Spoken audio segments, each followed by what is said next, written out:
Welcome back po mga amigo sa aking channel. Ngayon ang gagawin po natin itong nasa side na to. May tila po tayo ditong 36 by 60. Mamarkingan lang po natin yung center.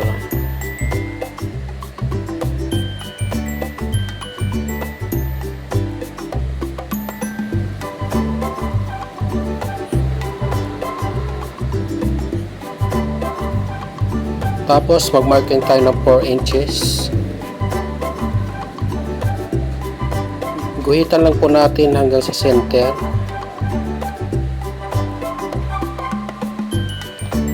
Baliktarin natin.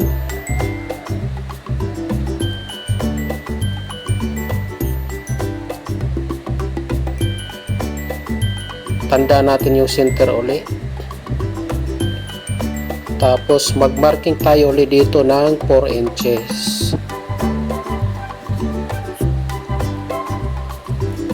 Guhitan natin ulit hanggang center, hanggang sa side.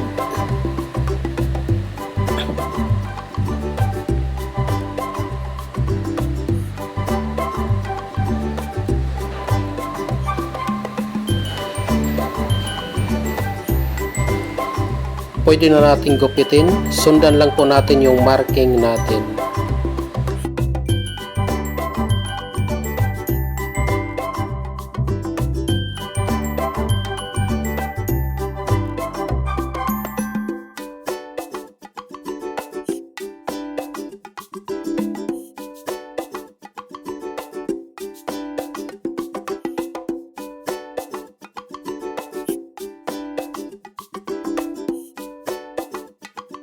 Markingan natin ng 8 inches para sa pleats natin.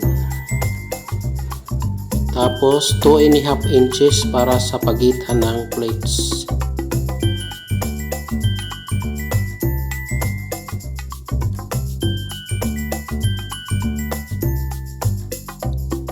Eight inches,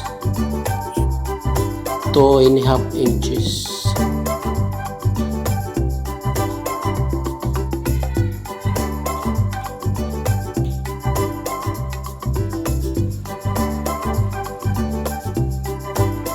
Lahat po 8 inches hanggang sa dulo, tapos 2.5 inches.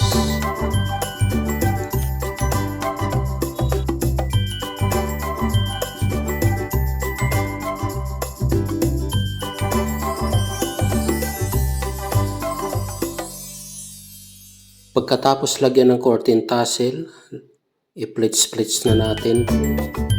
Sundan lang natin yung mga marking natin.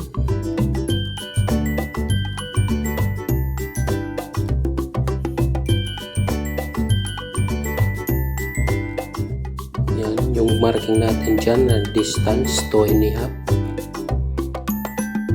sundan lang natin.